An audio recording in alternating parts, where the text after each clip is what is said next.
ವಂಶವೃಕ್ಷ ಅಂತೆ, ಅದರಲ್ಲಿ ಆ ತುಳಸಿ ಹೆಸರಂತೆ. ಈ ವಯಸ್ಸಲ್ಲಿ ಮದುವೆ ಆಗಿ ಬಂದಿದ್ದೆ ತಪ್ಪು. ಈಗ ನೋಡಿದ್ರೆ ನಮ್ಮ ಫ್ಯಾಮಿಲಿಯಲ್ಲಿ ಅವ್ರ ಹೆಸರು ಸೇರಿಸೋ ಹಾಗೆ ಮಾಡ್ತಿದ್ದಾರೆ. ಸೀನಿಯಾರಿಟಿ ಅಂತ ಬಂದರೆ ಮಾವನ್ ಬಿಟ್ಮೇಲೆ ಅವರೇ ದೊಡ್ಡವರಾಗ್ಬಿಡ್ತಾರೆ ಅತ್ತೆ. ಏನೋ ಹೊಸ ವಿಷಯ ಹೇಳೋ ಥರ ಮಾತಾಡ್ತಿದ್ಯಲ್ಲ, ಇದೆಲ್ಲ ನನಗೂ ಗೊತ್ತು. ಏನಾದರೂ ಪರಿಹಾರ ಗೊತ್ತಿದ್ರೆ ಮಾತಾಡು, ವಟ ಅಂತ ಹೇಳ್ತಿರ್ಬೇಡ. ಏನೋ ಅತ್ತೆ, ನನಗೇನೂ ಗೊತ್ತಾಗ್ತಿಲ್ಲ. ಡ್ಯಾಡ್ ಹತ್ರ ಮಾತಾಡ್ಲಾ? ಬೇಡ. ವಂಶವೃಕ್ಷದಲ್ಲಿ ಒಂದ್ಸಲ ಇವಳ ಹೆಸರು ಬಂತು ಅಂತಾದರೆ ನಮ್ಮ ವಂಶ ಇರೋವರೆಗೂ ಈ ಮನೆಯೊಳಗೆ ಆಗ್ಬಿಡ್ತಾಳೆ. ಅದು ಆಗಬಾರ್ದು. ಮನೆಯಲ್ಲಿ ಎಲ್ರಿಗೂ ನಿಮ್ಮ ಬಗ್ಗೆ ಗೌರವ ಇದೆಯಲ್ಲ ಅತ್ತೆ, ನೀವೇ ಬೇಡ ಅಂತ ಹೇಳಿಬಿಡಿ. ಪೆದ್ದಾಗಿ ಆಡಬೇಡ. ಆ ಗೌರವ ಇರೋದು ನಾನು ಎಲ್ಲರ ಎದುರುಗಡೆನೂ ಒಳ್ಳೆಯವಳಾಗಿರೋದಕ್ಕೆ. ಈಗ ನಾನು ಹೋಗಿ ಹೆಸರು ಬೇಡ ಅಂದರೆ ಕೆಟ್ಟವಳಾಗ್ಬಿಡ್ತೀನಿ. ನೀನು ಇದನ್ನು ಮಾತಾಡೋಕ್ಕಾಗಲ್ಲ. ಒಂದು ನೆನ್ಪಿಟ್ಕೊ, ಮತ್ತೊಬ್ಬರ ಕಣ್ಣಲ್ಲಿ ಕೆಟ್ಟವರಾಗದೆ ನಮ್ಮ ಕೆಲಸನ ನಾವು ಮಾಡ್ಕೊಳ್ಳೋದು ಜಾಣತನ.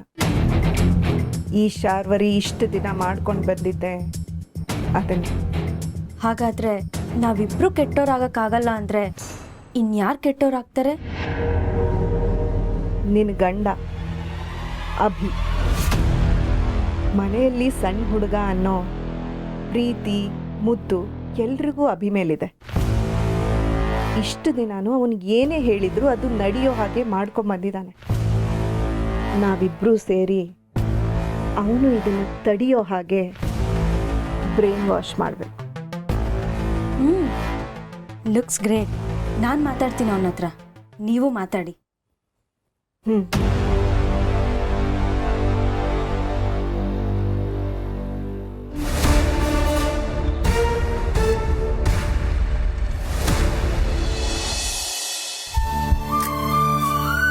ಮಾಧವ್ ಅವರೇ, ಈ ವಂಶವೃಕ್ಷ ಅಂದ್ರೇನು? ಅಂದರೆ ಕುಟುಂಬದಲ್ಲಿ ಯಾರ್ಯಾರಿದ್ದಾರೆ, ಯಾರ್ಯಾರಿಗೆ ಎಷ್ಟು ಜನ ಮಕ್ಕಳು, ಈ ವಂಶದ ವಾರಸುದಾರರು ಯಾರು ಅಂತ ಹೇಳುವ ಒಂದು ಮರ ಅಂದ್ಕೊಳ್ಳಿ.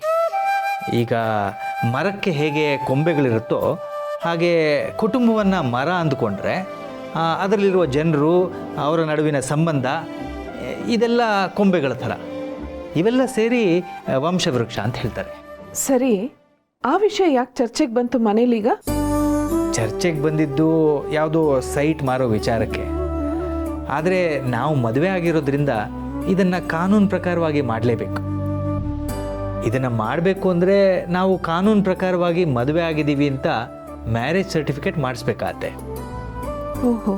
ಈಗ ಮ್ಯಾರೇಜ್ ಸರ್ಟಿಫಿಕೇಟ್ ಮಾಡಿಸ್ಬೇಕು ಅಂದರೆ ನಿಮ್ಮ ಏಜ್ ಪ್ರೂಫ್ಗೆ ಸ್ಕೂಲ್ ಸರ್ಟಿಫಿಕೇಟ್ ಅಥವಾ ಆಧಾರ್ ಕಾರ್ಡ್ ಯಾವುದಾದ್ರೂ ಬೇಕಾಗತ್ತೆ. ಇಷ್ಟೆಲ್ಲ ಇದೆಯಾ? ಹೌದು ತುಳಸಿ ಅವರೇ, ನೀವು ಈ ಕುಟುಂಬದ ಯಜಮಾನಿ ಆಗಬೇಕಾದ್ರೆ ನಾನೊಂದು ಮಾತು ಹೇಳಿದ್ರೆ ಸಾಕು. ಆದರೆ ಕಾನೂನು ಪ್ರಕಾರ ಯಜಮಾನಿ ಆಗಬೇಕು ಅಂದರೆ ಇಷ್ಟೆಲ್ಲ ಬೇಕೇ ಬೇಕು. ಅಯ್ಯೋ, ನನಗೆ ಯಾವ ಯಜಮಾನಿಕೆನೂ ಬೇಡಪ್ಪ. ನಾನು ಹೀಗೆ ಆರಾಮಾಗಿದ್ದೇನೆ. ನೀವು ಬೇಡ ಅಂದರೂ ಕಾನೂನಿಗೆ, ಸರ್ಕಾರಕ್ಕೆ ನಿಮ್ಮ ಡೀಟೇಲ್ಸ್ ಕೊಡಲೇಬೇಕು ತುಳಸಿ ಅವರೇ. ನಮ್ಮ ಮದುವೆ ರಿಜಿಸ್ಟ್ರೇಷನ್ ಮಾಡಿಸಿಲ್ಲ, ಅದೆಲ್ಲ ಈ ವಾರದಲ್ಲಿ ಮುಗಿಸೋಣ. ನಿಮ್ಮ school certificate, Aadhaar card, voter I D ಇದೆಲ್ಲ ಬೇಕಾಗ್ಬೋದು. ಅದೆಲ್ಲ ನನಗೇನು ಗೊತ್ತಾಗಲ್ಲ, ಪಾಪುನೇ ಕೇಳಬೇಕು. ಆಯ್ತು, ಸಮರ್ಥನೆ ಕೇಳ್ತೀನಿ.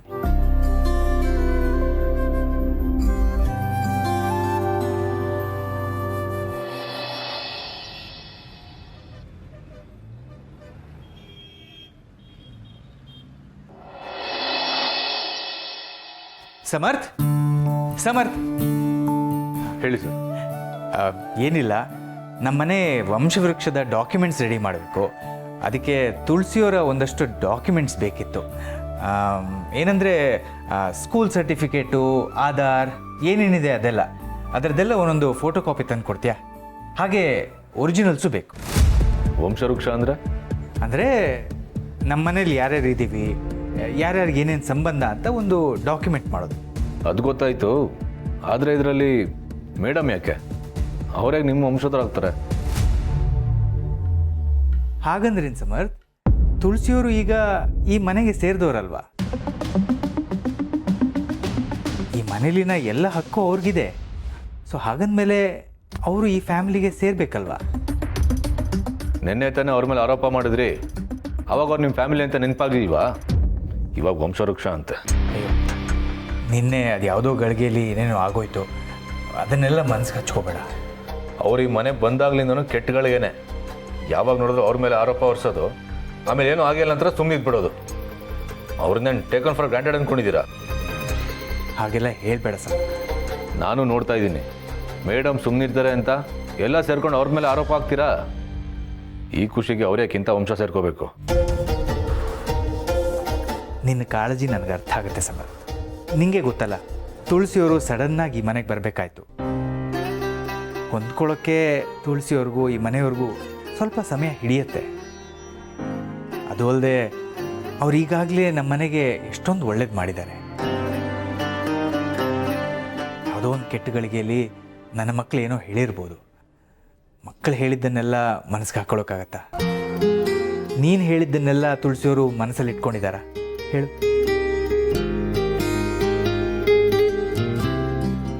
ಈಗ ಆ ವಿಷಯ ಎಲ್ಲ ಬಿಡು. ನೀನು ಆ ಡಾಕ್ಯುಮೆಂಟ್ಸ್ ತಂದು ಕೊಡ್ತೀಯಾ ಪ್ಲೀಸ್ ಸಮರ್ಥ್? ಸರಿ.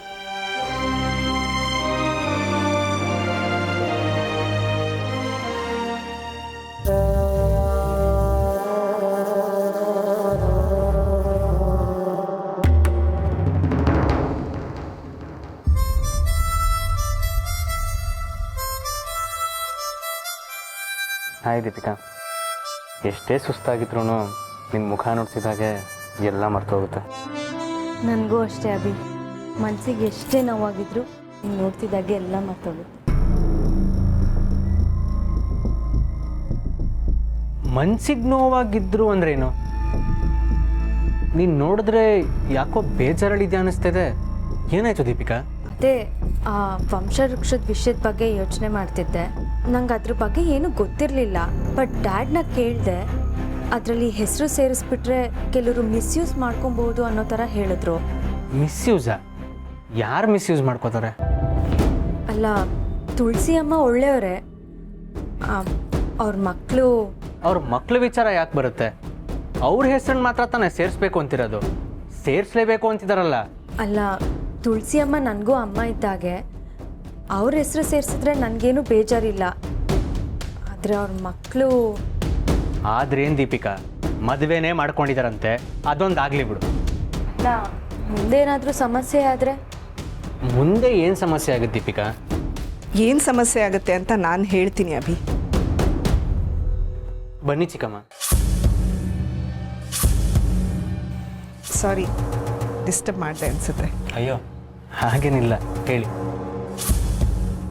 ತುಳಸಿ ಅವರು ಈ ಮನೆಗೆ ಬಂದಾಗ ನನಗೆ ಸ್ವಲ್ಪ ಬೇಜಾರಿತ್ತು. ಆದರೆ ಅವರೇ ಮುಂದೆ ನಿಂತು ನಿನ್ನ ಮದುವೆ ಮಾಡಿಸಿದಾಗ ನನಗೆ ಅವ್ರ ಬಗ್ಗೆ ತುಂಬಾ ಒಳ್ಳೆ ಭಾವನೆ ಬಂತು. ಅವರನ್ನು ನಮ್ಮ ವಂಶವೃಕ್ಷಕ್ಕೆ ಸೇರಿಸ್ತಾರೆ ಅಂದರೆ ನನಗೆ ಖುಷಿನೇ. ಆದರೆ ಇದು ಬರೀ ಹೆಸರು ಸೇರಿಸೋ ವಿಷಯ ಅಷ್ಟೇ ಅಲ್ವಲ್ಲ ಅಭಿ. ದುಡ್ಡು, ಹಣ, ಅಂತಸ್ತು, ಆಸ್ತಿ ಯಾರನ್ನ ಹೇಗೆ ಬದಲಾಯಿಸುತ್ತೆ ಅಂತ ಯಾರಿಗೆ ಗೊತ್ತು? ಅರ್ಥ ಆಗಲಿಲ್ಲ ಚಿಕ್ಕಮ್ಮ. ತುಳಸಿ ಹೆಸರನ್ನು ನಮ್ಮ ಫ್ಯಾಮಿಲಿ ಟ್ರೀಗೆ ಸೇರಿಸಿದ್ವಿ ಅಂತ ಅನ್ಕೊ. ಅವರು ಈ ಮನೆ ಯಜಮಾನಿ ಅಂತ ಆಗುತ್ತೆ. ಅದು ಪರವಾಗಿಲ್ಲ ನನಗೆ. ಅದು ಹೇಗಾಗುತ್ತೆ ಚಿಕ್ಕಮ್ಮ? ನೀವಿರುವಾಗ ಅವ್ರು ಹೇಗೆ ಯಜಮಾನಿ ಆಗ್ತಾರೆ? ಅವರು ನನಗಿಂತ ದೊಡ್ಡವರಲ್ವಾ. ಅದು ಅಲ್ಲದೆ ಈ ಯಜಮಾನಿ ಪಟ್ಟದ ಆಸೆ ನನಗೂ ಇಲ್ಲ.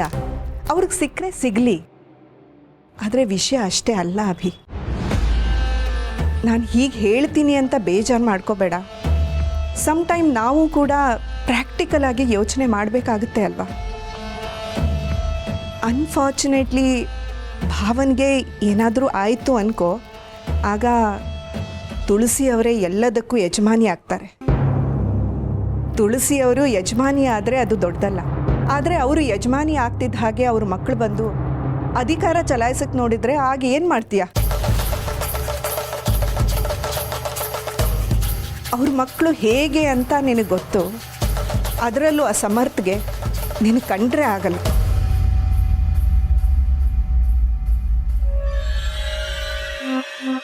ಎಸ್, ಡ್ಯಾಡ್ ಕೂಡ ಅದೇ ಹೇಳಿದರು ಅಭಿ. ಅದಕ್ಕೆ ನಂಗೆ ಟೆನ್ಸ್ಡ್ ಆಗಿದ್ದಿದ್ದು. ಹೌದು ಅಭಿ, ಅವ್ರ ಹೆಸರು ಸೇರಿಸಿದ್ರೆ ನಿನಗೆ ಅವಿಗೆ ಅನ್ಯಾಯ ಆಗುತ್ತೆ ಅಲ್ಲ. ಅದೇ ಆತಂಕ ನನಗಿರೋದು. ಭಾವ ಇವರು ಈ ಆಸ್ತಿನೆಲ್ಲ ಕಟ್ಟಕ್ಕೆ ಎಷ್ಟೊಂದು ಪ್ರಯತ್ನ ಪಟ್ಟಿದ್ದಾರೆ ಅಂತ ನನಗೆ ಗೊತ್ತು ಅಭಿ. ಈಗ ನೀನು ಮತ್ತು ಅಭಿ ಸೇರಿಕೊಂಡು ಬಿಸ್ನೆಸ್ಸನ್ನು ಹ್ಯಾಂಡಲ್ ಮಾಡ್ತಿದ್ದೀರಾ. ಕಷ್ಟಪಟ್ಟು ಕಟ್ಟಿರುವ ಈ ಸಾಮ್ರಾಜ್ಯನ ನಾಳೆ ಬೇರೆ ಯಾರೋ ಬಂದು ಅಧಿಕಾರ ಚಲಾಯಿಸಿ ನಿಮ್ಮನ್ನು ಬೀದಿ ಪಾಲು ಮಾಡಿದ್ರೆ ಅದನ್ನು ನಾನು ಹೇಗೆ ಸಹಿಸ್ಕೊಳ್ಳಿ?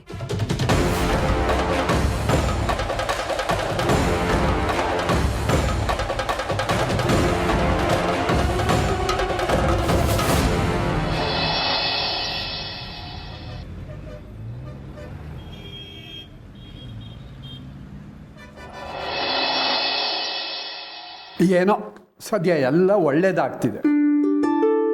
ಏನು ಆಸ್ತಿ ಸಿಗುತ್ತೆ ಅಂತನಾ? ಏಯ್, ತುಳಸಿನೂ ಆ ಮನೆಯಲ್ಲಿ ಒಬ್ಬಳು ಅಂತ ಕಾನೂನಿನ ಪ್ರಕಾರ ಸಾಬೀತಾದರೆ ಅಷ್ಟು ಸಾಕು. ಆಸ್ತಿ ಅಂತೆ ಆಸ್ತಿ. ಏನೋ ಅಮ್ಮಂಗೆ ಆ ಮನೆಯಲ್ಲಿ ಒಂದು ಐಡೆಂಟಿಟಿ ಸಿಗ್ತಾ ಇದೆಯಲ್ಲ, ಅದೇ ಖುಷಿ. ಐಡೆಂಟಿಟಿಗೆ ನೀವು ಮತ್ತೆ ಆ ಮನೆಗೆ ಹೋಗ್ಬೇಕಿತ್ತ? ಅವಳು ಈ ಮನೆಯಲ್ಲಿದ್ದಾಗ ಅವಳ ಐಡೆಂಟಿಟಿನ ಅರ್ಥ ಮಾಡಿಕೊಂಡು ಅವಳ ಮಕ್ಕಳಾದ ನೀವು ಅವಳನ್ನು ಸರಿಯಾಗಿ ನಡೆಸ್ಕೊಂಡಿದ್ದಿದ್ರೆ ಅವಳಿಗೆ ಈ ಪರಿಸ್ಥಿತಿ ಬರ್ತಿರ್ಲಿಲ್ಲ. ತಾತ ಮತ್ತೆ ಮತ್ತೆ ಅದನ್ನೇ ಹೇಳ್ಬಿಡಿ. ಈಗ ನಿಮ್ಮ ಸೊಸೆ ದೊಡ್ಡ ಮನೆಯವ್ರ ವಂಶವೃಕ್ಷ ಸೇರ್ಕೊಂಡ್ಮೇಲೆ ಈ ಮನೆಯಿಂದ ಪರ್ಮನೆಂಟಾಗಿ ದೂರ ಆದಾಗೆ. ದೈಹಿಕವಾಗಿ ಅವಳು ಎಷ್ಟೇ ದೂರ ಇದ್ದರೂ ಕೂಡ ಅವಳ ಮನಸ್ಸು ಇಲ್ಲೇ ಇರುತ್ತೆ ಕಣ. ಸುಮ್ಮನೆ ಆ ಡಾಕ್ಯುಮೆಂಟ್ಸನ್ನೆಲ್ಲ ಹುಡುಕು, ಊರೆಲ್ಲ ಮಾತಾಡ್ಬೇಡ.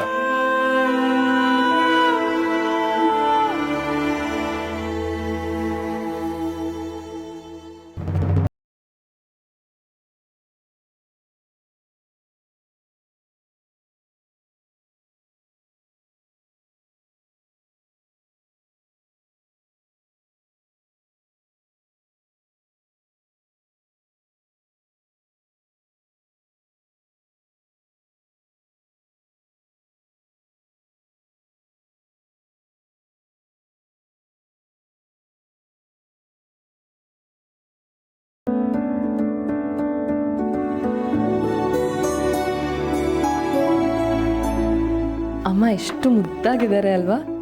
ಈಗಲೂ ಹೀಗೆ ಇದ್ದಾರೆ.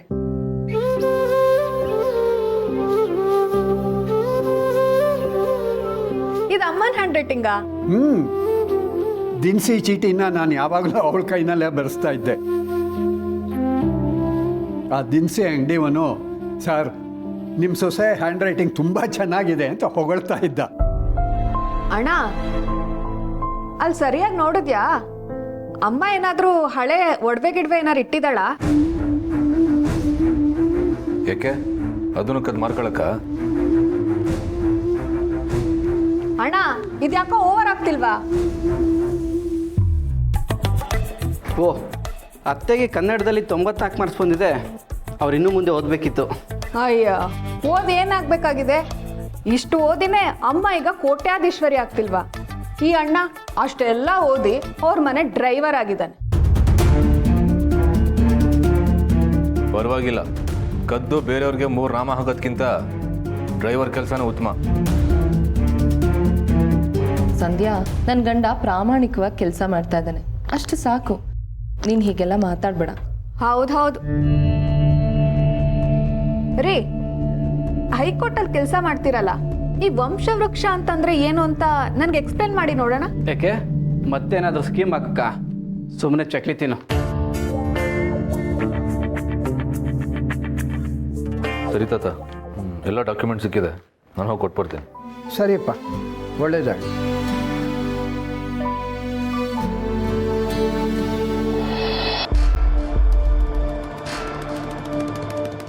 ಅಭಿ, ನನಗೂ ಹಾಗೆ ಅನ್ನಿಸ್ತಿದೆ ಕಣೋ. ಮೊನ್ನೆ ಆ ಸಮರ್ಥ್ ನನ್ನ ಮುಂದೆನೇ ನಿನ್ನ ಕಾಲಲ್ಲಿ ಹಿಡ್ಕೊಂಡ. ಮದುವೆಲಿ ಏನು ಮಾಡಿದೆ ಅಂತ ನೀನು ನೋಡಿದ್ಯಾ? ಇನ್ನೋಳು ತಂಗಿ ನಿನ್ನೆ ಯಾಮಾರಿಸಿ ದುಡ್ಡು ಕಿತ್ಕೊಂಡವಳು. ತುಳಸಿ ಅಮ್ಮಂಗೆ ಅಧಿಕಾರ ಸಿಕ್ಕಿದಾಗ ಇಂಥವ್ರು ಬಂದು ನಮ್ಮಲ್ಲಿ ದಬ್ಬಾಳಿಕೆ ಮಾಡಿದ್ರೆ ಏನು ಮಾಡೋಣ ಹೇಳು? ಆ ಸಮರ್ಥ್ ನಿನ್ನ ಮೇಲೆ ಸೇಡ್ ತೀರ್ಸ್ಕೊಳ್ಳೋಕ್ಕೆ ಟ್ರೈ ಮಾಡ್ತಾನೆ. ಅದನ್ನೆಲ್ಲ ಸಹಿಸ್ಕೊಳ್ಳೋಕೆ ನಿನಗಾಗತ್ತಾ? ಸರಿಯಾಗಿ ಹೇಳಿದೆ ದೀಪಿಕಾ. ತುಳಸಿ ಅವ್ರ ಗುಣ ಅವರಿಬ್ಬರು ಮಕ್ಳಿಗೂ ಬಂದಿಲ್ಲ. ಹೌದತ್ತೆ. ಅಭಿ, ತುಳಸಿ ಅಮ್ಮ ಅಂದರೆ ನನಗೂ ತುಂಬ ಇಷ್ಟ. ಆದರೆ ಅವ್ರ ಮಕ್ಕಳ ಬಗ್ಗೆ ನನಗೆ ನಿಜವಾಗ್ಲೂ ಒಳ್ಳೆ ಒಪಿನಿಯನ್ ಇಲ್ಲ. ಅಭಿ, ಈಗ ನೀನೇ ಹೇಳು, ಕೋಟಿ ಕೋಟಿ ಆಸ್ತಿ ಸಿಗುತ್ತೆ ಅಂದರೆ ಅವರಿಬ್ಬರು ಸುಮ್ಮನೆ ಇರ್ತಾರಾ? ನೋ, ಅವ್ರು ಖಂಡಿತ ಸುಮ್ಮನಿರಲ್ಲ. ಆ ಸಂಧ್ಯಾ ಧನಪಿಶಾಚಿ. ನೀವಿಬ್ರು ಹೇಳ್ತಿರೋದು ನಿಜ. ಆ ತುಳಸಿ ಅವ್ರ ಹೆಸರು ಯಾವುದೇ ಕಾರಣಕ್ಕೂ ನಮ್ಮ ಫ್ಯಾಮಿಲಿ ಟ್ರೀಯಲ್ಲಿ ಸೇರಬಾರ್ದು. ಸದ್ಯ ನಿನಗೆ ಅರ್ಥ ಆಯ್ತಲ್ವಾ? ಈ ವಿಷಯನ ಭಾವನ ಹತ್ರ ಹೋಗಿ ಹೇಳಬೇಕು ಅಂತ ಅಂದ್ಕೊಂಡೆ. ಆದರೆ ಎಷ್ಟಾದರೂ ತುಳಸಿಯವರು ಭಾವನ್ಗೆ ಹೆಂಡ್ತಿ. ನಾನು ಹೇಳಿದರೆ ಏನು ಅನ್ಕೋತಾರೋ. ನಿಮ್ಮ ಚಿಕ್ಕಪ್ಪನೇ ನನಗೆ ತಡೀತಾರೆ. ಅದಕ್ಕೆ ನಾನು ಸುಮ್ಮನಾದೆ. ಹಾಗಂತ ಎಲ್ಲರೂ ಸುಮ್ಮನಾದರೆ ನಿಮ್ಮಿಬ್ರಿಗಾಗೋ ನಷ್ಟನ ನನ್ನ ಕೈಯಲ್ಲಿ ನೋಡೋಕ್ಕಾಗಲ್ಲ. ನಾನು ಮಾತಾಡೋಣ ಅಂದ್ಕೊಂಡೆ ಅತ್ತೆ. ಆದರೆ ನಾನು ನಿನ್ನೆ ಮೊನ್ನೆ ಬಂದವಳು. ಅದು ಅಲ್ಲದೆ ಈ ಮನೆಯಲ್ಲಿ ಎಲ್ಲರಿಗಿಂತ ನಾನು ಚಿಕ್ಕ ಸೊಸೆ. ನಾನು ಈ ವಿಷಯ ಮಾತಾಡಿದ್ರೆ ಎಲ್ರಿಗೂ ಬೇಜಾರಾಗ್ಬೋದು. ಅದಕ್ಕೆ ಸುಮ್ಮನಾದೆ. ನೀನು ಮಾತಾಡಿದರೆ ಆಗಲ್ಲ ದೀಪಿಕಾ. ಯಾರಾದರೂ ಭಾವನ್ಗೆ ಅರ್ಥ ಮಾಡಿಸೋರು ಮಾತಾಡಬೇಕು. ಆದರೆ ಅಂಥವ್ರು ಯಾರಿದ್ದಾರೆ? ನಾನಿದ್ದೀನಲ್ಲ ಚಿಕ್ಕಮ್ಮ, ನಾನು ಅವ್ರನ್ನ ತಡಿತೀನಿ. ಅದು ಹೇಗೆ ಅವ್ರ ಹೆಸರು ಸೇರಿಸ್ತಾರೋ ನಾನು ನೋಡೇ ಬಿಡ್ತೀನಿ.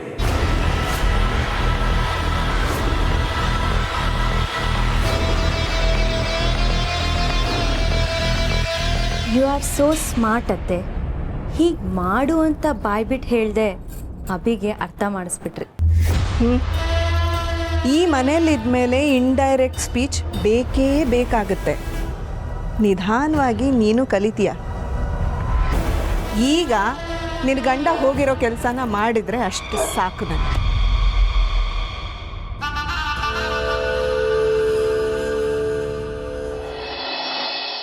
ಸರ್ ಸರ್, ನಾಳೆನೇ ಕೆಲಸದವ್ರಿಗೆ ಹೇಳಿ ಈ ಮನುಷ್ಯ ಹೆಜ್ಜೆ ಇಟ್ಟಿದ್ದ ಜಾಗನೆಲ್ಲ ಕ್ಲೀನ್ ಮಾಡಿಸ್ಬೇಕು. ಮನೆ ಕೆಲ್ಸವ್ರಿಗೆ ಕೇಳ್ತೀಯ, ನೀನೇ ಕೂತ್ಕೊಂಡು ಉಜ್ಜು. ಏನಂದೆ? ಏನಿಲ್ಲ, ಜರ್ಗಿ. ನಮ್ಮನೆಗೆ ಬಂದು ನನ್ನೇ ಜರುಗು ಅಂತ್ಯ. ಯಾರೋ ನಿನ್ನ ಒಳಗೆ ಬಿಟ್ಟಿದ್ದು? ಡ್ರೈವರ್ ಆದವನು ಮನೆ ಆಚೆ ಇರಬೇಕು, ಗೊತ್ತಾಯ್ತಾ? ಯವ್, ನಿಮ್ಮ ಮನೇನು ಮೈಸೂರು ಪ್ಯಾಲೇಸ? ಟಿಕೆಟ್ ತಗೊಂಡು ಒಳಗೆ ಬರೋಕ್ಕೆ ನಿಮ್ಮಪ್ಪ ಬರೋಕ್ಕೆ ಹೇಳಿದ್ರು ಬಂದೆ. ನನಗೆ ಯಾವ ಕರ್ಮ ಇಲ್ಲಿಗೆ ಬರೋಕ್ಕೆ? ಡ್ಯಾಡ್ ಬರಕ್ಕೆ ಹೇಳಿದ್ರ? ಏನಂತೆ? ನಿಮಗೆ ಉತ್ತರ ಕೊಟ್ಕೊಂಡು ನಿಂತ್ಕೊಳ್ಳೋಕೆ ನನ್ನ ಹತ್ರ ಟೈಮ್ ಇಲ್ಲ. ಇದನ್ನೆಲ್ಲ ಅವ್ರಿಗೆ ಕೊಟ್ಟು ಹೋಗ್ಬೇಕು. ಸರ್ಕೊಳ್ಳಿ.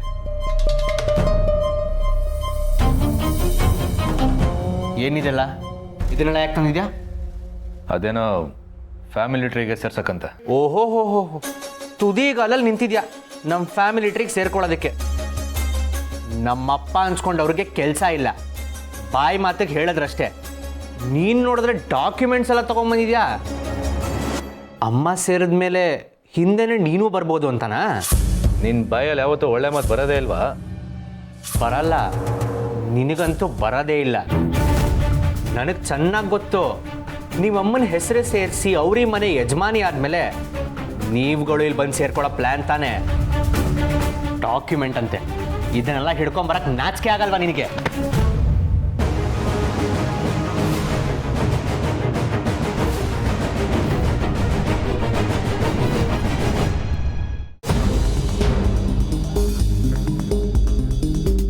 ಅಭಿ, ಏನು ಮಾಡ್ತಾ ಇದೀಯಾ? ಈ ಡಾಕ್ಯುಮೆಂಟ್ಸ್ ನೀವು ತಗೊಂಬರಕ್ಕೆ ಹೇಳಿದ್ದ?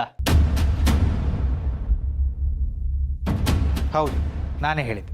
ಯಾರನ್ನು ಕೇಳಿ ಹೇಳಿದ್ರಿ? ಯಾರನ್ನು ಕೇಳಬೇಕಿತ್ತು? ನಾವು ಎಲ್ಲ ಇದ್ದೀವಿ ಮನೇಲಿ. ನೀವು ಯಾವತ್ತು ನನ್ನನ್ನು ಕೇಳಿದ್ದೀರಾ?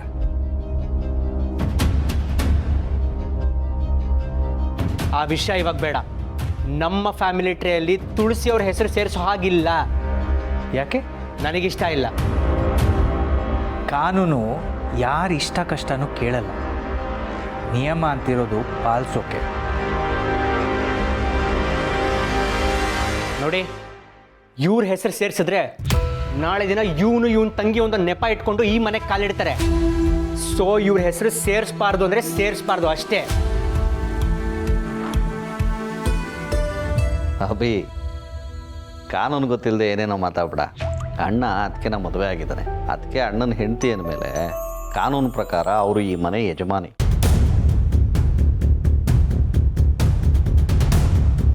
ಹಾಗಂದಮೇಲೆ ಅವ್ರನ್ನ ವಂಶವೃಕ್ಷದಲ್ಲಿ ಸೇರಿಸ್ದೇ ಇರೋದಕ್ಕೆ ಯಾವುದೇ ಆಪ್ಷನ್ ಇಲ್ಲ. ಇಷ್ಟೆಲ್ಲ ಓದ್ಕೊಂಡಿದ್ಯಾ, ಅಷ್ಟು ಗೊತ್ತಾಗಲ್ವನಾ? ಅಲ್ಲ ಚಿಕ್ಕಪ್ಪ, ಅದನ್ನ ಹೇಗಾದರೂ ತಡಿಯೋಕ್ಕಾಗಲ್ವಾ ಪ್ಲೀಸ್? ನೋ, ಯಾವ ಕಡೆಯಿಂದನೂ ತಡೆಯೋಕ್ಕಾಗಲ್ಲ. ಅರ್ಥ ಮಾಡ್ಕೋ.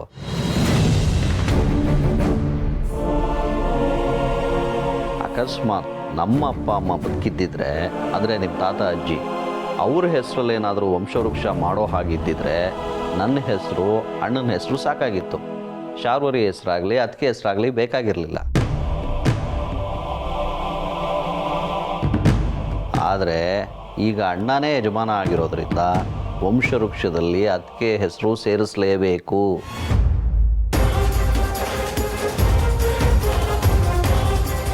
ಅಲ್ಲ ಕಣೋ ಅಭಿ, ನೀನು ಅಷ್ಟು ದ್ವೇಷ ಮಾಡಿದ್ರು ನೀನು ಮದುವೆನೇ ಮಾಡಿಸ್ಕೊಟ್ರಲ್ಲ, ಅವ್ರ ಮೇಲೆ ಇನ್ನೂ ದ್ವೇಷನ ನಿನಗೆ? ನನಗೆ ಇವ್ರ ಮೇಲೆ ಕೋಪ ಇಲ್ಲ ಚಿಕ್ಕಪ್ಪ, ಹಾಗೆ ಅವ್ರ ಮಕ್ಕಳ ಮೇಲೆ ನಂಬಿಕೆನೂ ಇಲ್ಲ.